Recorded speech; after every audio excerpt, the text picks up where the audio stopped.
Rick Horrow, Beyond the Scoreboard, the trillion-dollar business of sports, and it can't get any bigger. Wimbledon's over, Carnoustie beginning, NFL training camps a couple weeks from opening, a tremendous World Cup with over 1.5 billion people watching the finals ending.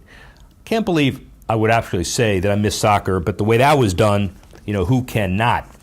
Now we focus on the All-Star Game, all aspects of it, in the D.C. metropolitan area.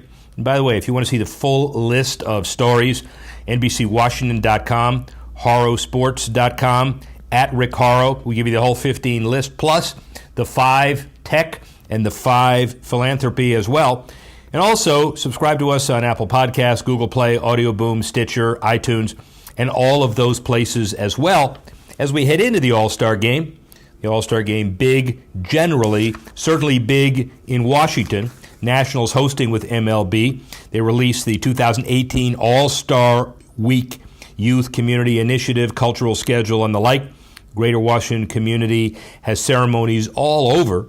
D.C. investing about $4.5 million to prepare for the All-Star Game, the first to be held in the nation's capital since 1969.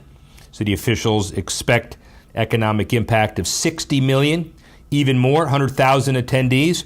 Weather hot, maybe stormy on Tuesday, but Forbes notes it's been 21 years since a Major League team hosted the All-Star Game and the World Series in the same season. The Nationals, one of only 2 clubs to never reach the Fall Classic, want to duplicate what the Indians did in '97. One difference, clearly. They want to win, unlike the Indians, who lost to the Marlins that year. Well, so Major League Baseball continues to be very important in Washington as well as the rest of the country. Minor League Baseball doing its part as well. They sign a earth-shattering deal with ISM Connect to spend a minimum of $15 million and much more to install a digital network of high-definition video display screens, interactive games and enterprises, social media integrations, digital marketing, and other content. Minor league ballparks all over the country. Minor League Baseball believes the deal will open up a new realm of corporate marketing within the affiliated minors and create a potentially lucrative revenue source for clubs. Minor League Baseball and ISM Connect targeting at least 50 team installations in the multi-year pact. 40 of those projected to be ready for the start of the 2019 season. And ISM Connect reportedly bears the front-end capital expense of installing the screens, but they provide about a dozen screens to each park. And MILB later this month expected to announce a major U.S. brand as a naming rights partner for the newly created digital network. Watch for that.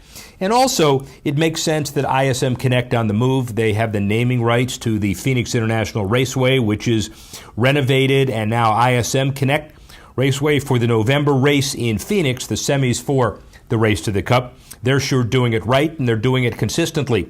And by the way, minor league baseball, Major League Baseball have one thing in common: philanthropy and charity. And when you think about it, that's who we have for our interview today. Cal Ripken's guys, their foundation, a major story.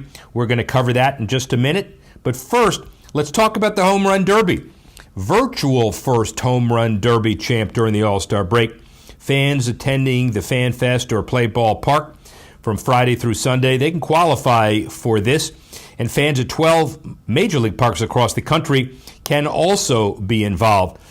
Special All-Star version of the VR game will be used for all qualifying and championship competitions, featuring Nationals Park as the setting.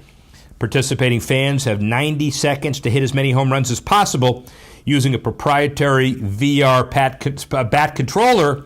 Let's see if they can do what Stanton did last year and what others have done as well. Well, we hinted at the Ripken relationship, and here's part of it. Cal Ripken Jr., the Cal Ripken Sr. Foundation, and Major League Baseball, and Dan Taurus and Group 1001 announced plans to build youth development parks in 10 Major League Baseball markets. The Ripken Sr. Foundation and Major League Baseball cities throughout the country over the next 5 years are doing these deals, synthetic turf, thanks to a $5 million donation by Dan Taurus and Group 1001 in his ongoing effort to do what's right and good in sports. Each field will support an MLB Reviving Baseball in Inner Cities program, MLB's initiative to provide baseball and softball league play for underserved youth. The first 3 markets where the youth development parks will be built: Baltimore, Pittsburgh, Washington. And the Ripken Foundation's Youth Development Park Initiative creates clean, safe places to play on multi-purpose synthetic surfaces that promote healthy living in an outdoor recreational facility. And by the way, get this. 2017, the Ripken Foundation impacted nearly 1.4 million kids worldwide through its youth development parks and its mentor programs. And in fact, the Ripken 78 youth development parks in 28 states. And thanks to Group 1001, there'll be 10 more. The cities include Chicago, South Florida, Detroit, Austin, Texas, Baltimore, Pittsburgh, Washington. More to be said on this, and also a shameless plug of our Beyond the Scoreboard TV show on Fox, debuting on Monday the 23rd. We'll have pieces from Cal Ripken as well as others, Zach Leonsis, by the way, who will also be involved in talking about the future of Washington sports. He obviously has a lot to say. Stanley Cup monkey off his back and their back. Other baseball stuff, by the way, philanthropic. George Springer holds inspirational charity events. He's the spokesman for SAY, the Stuttering Alliance for Youth, helping to make a big difference in the life of children with stutters. Participants raised over $50,000, 2-week camps for children who stutter, like Springer once did. Springer was very interactive with the children at his event and thanked everyone in attendance, telling them to keep pushing and accept what comes through their journey. During the interview portion of the evening, some of Springer's attendees with stutters were so inspired by him, they gave talking to the press on camera a shot, which is always hard no matter what. Kudos to George Springer. And by the way, Red Sox Foundation also is auctioning exclusive sweepstakes, providing members with the chance to win Red Sox Foundation prizes, VIP game day, and the charity, the Red Sox Foundation, donated to, get this, over 1,600 organizations since its creation in 2002, healthcare, a whole bunch of stuff, Jimmy Fund, the marathon tragedy of a few years ago, 274 Boston public schools with college scholarships, 700 urban youth annually through the RBI baseball and softball programs.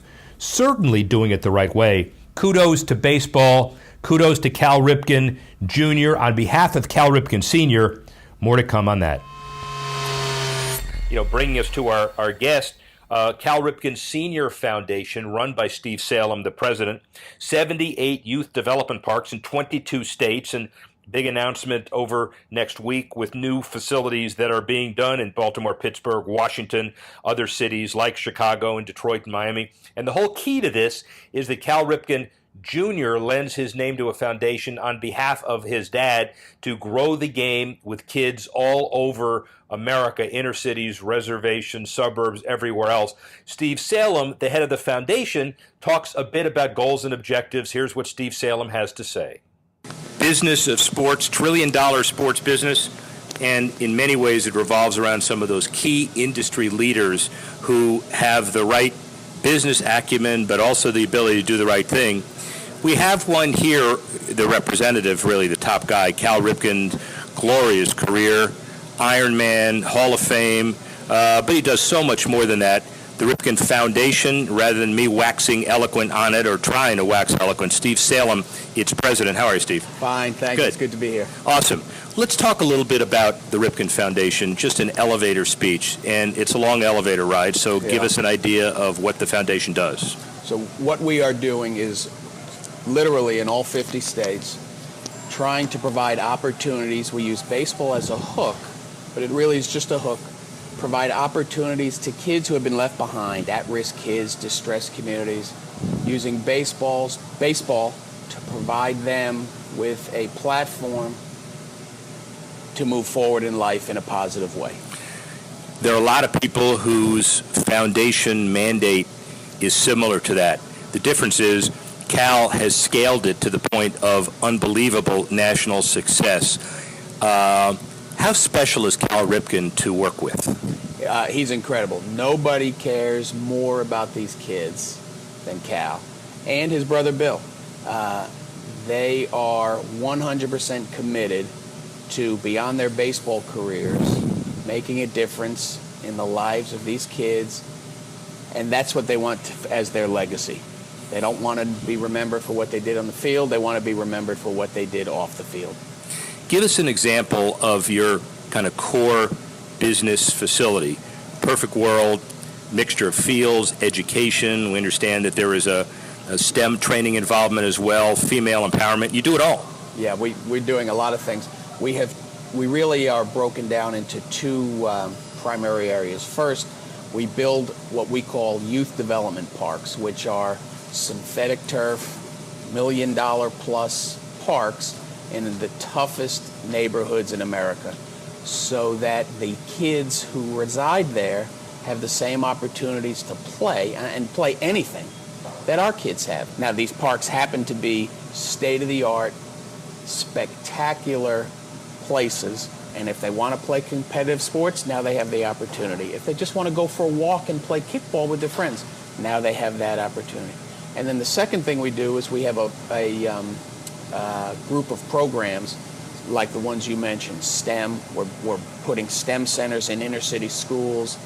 We have a program called GREAT, which is to empower young women. And so we're changing that, we're changing the dynamic of these communities and the trajectory of these kids' lives. You get into a community, Cal Ripken's name obviously very important, but it doesn't close the deal. It gets the door open. What's the kind of chronology? Is it the mayor? Is it an appropriate public-private partnership? Do you deal with groups like the Police Athletic League and other community support organizations, or is it all of that? It's all of that. It varies community to community. What we're looking for in any community, big or small, are people who care first about the kids. It's not about Cal. We don't have an ego. We don't care if anybody ever knows we were involved. We're just trying to help these kids, and we're looking for like-minded people. And sometimes it's the mayor, sometimes it's the local police athletic league, sometimes it's the Boys and Girls Club, sometimes it's a successful, wealthy individual who is at a point in his life where it's time to give back. We hope it's all four of those and more, because that's when the program works the best. But we're looking for people who care and who have the ability to help generate resources so that we can bring them to these kids. You have and this is a business show, so you have a scalable business, basically. Give me an idea of the numbers, your organization itself, and your goals and aspirations, and how many projects do you want to do in a certain period of time? Right. So we, 12 years ago, we were basically a $1 million organization. Today we have an annual fundraising goal of $35 million, which we will hit. We have built 65 youth development parks across the country, and doing the math, it's at least $1 million apiece. Some of them were multi-million-dollar projects. We invest about half of the resources to bring those projects to bear, and the local community brings the other half. Our goal by 2020 is to have 150 of these parks. 12 years ago, we were serving or impacting about 25,000 kids, primarily through local baseball clinics. Today, this year, we'll impact over 1.2 million kids. Our goal is to get to 2 million kids per year by 2020.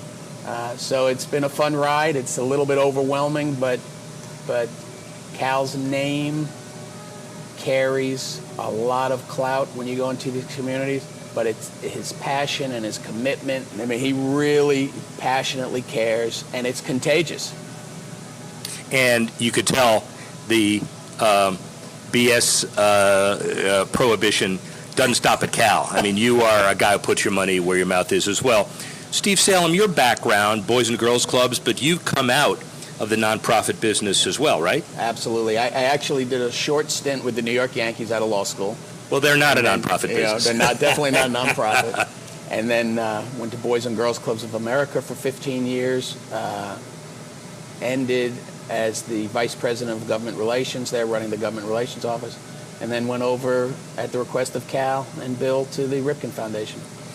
It's an interesting experience. Can you give us some sense of the similarities and differences, probably more similarities, between running a mid-level corporation versus the nonprofit that you're running today? Well, to me, my philosophy is there's no difference.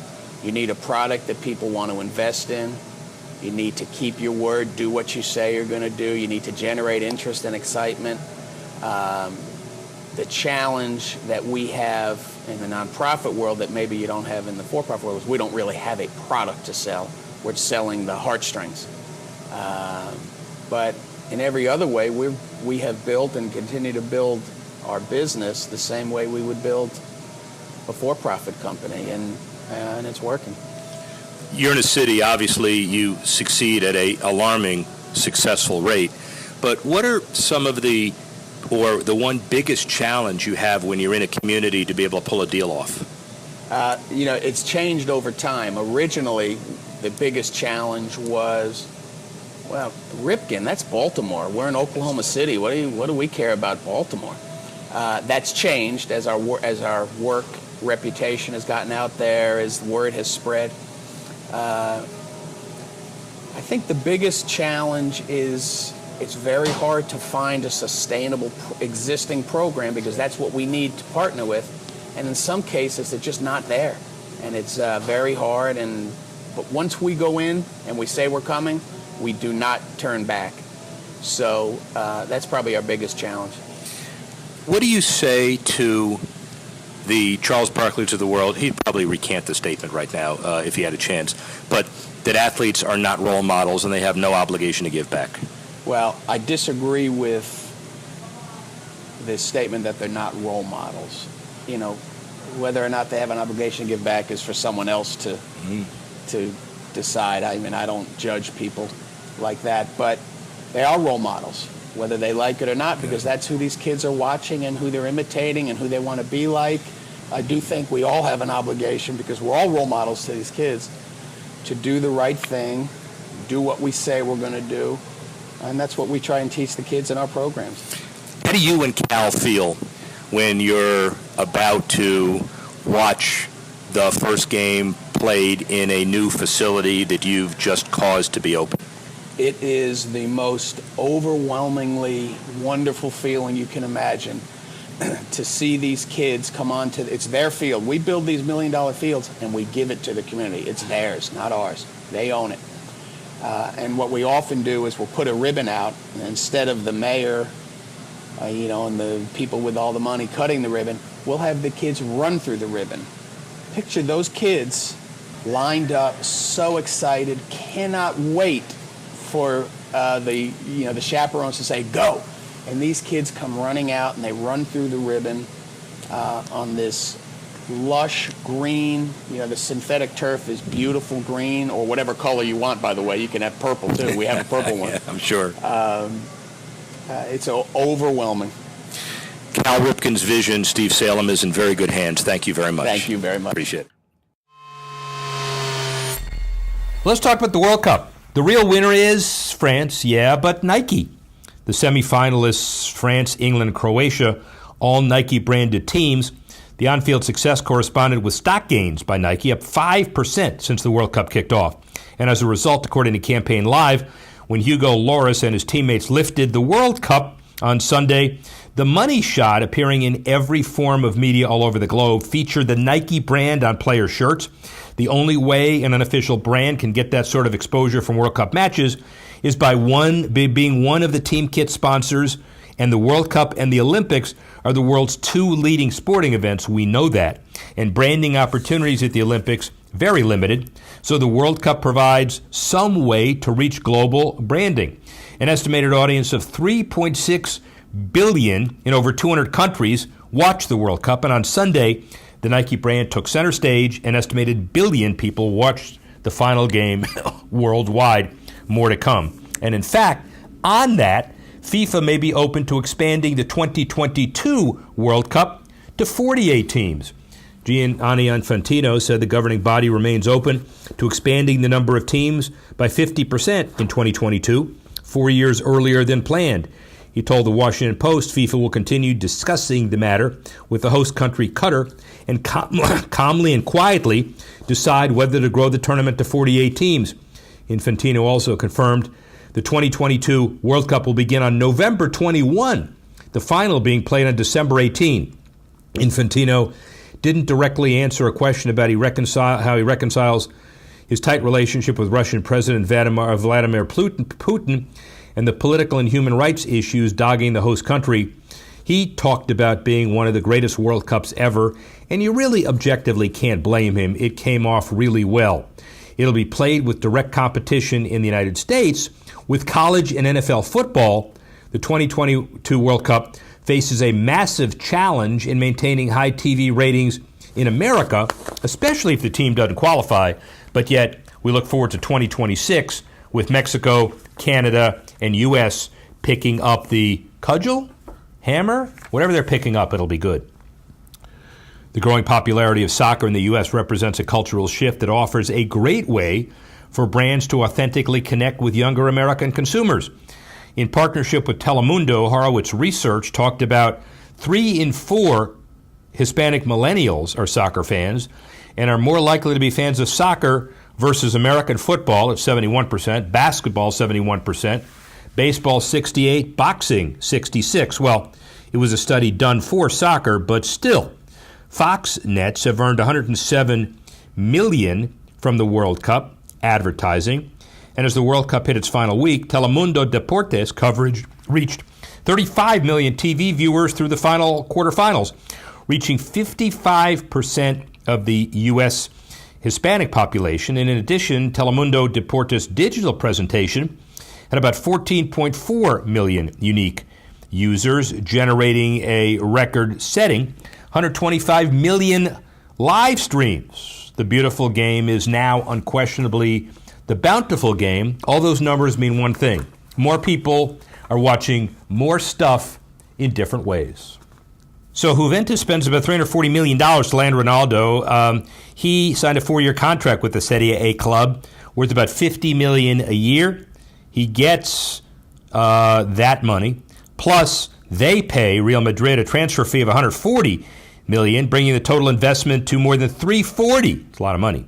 He earned $61 million last year. He's taking a pay cut to join Juventus, but don't hold a bake sale for the guy.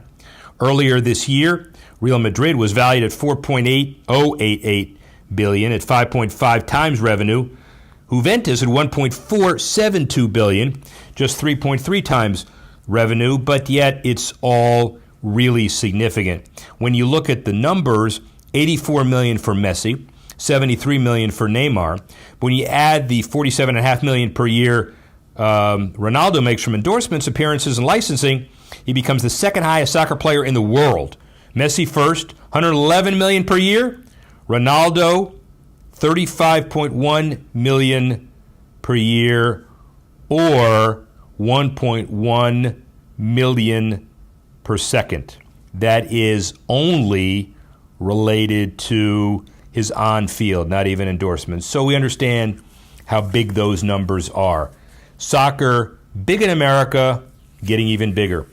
Let's talk about a sport that is understated in America, but not internationally.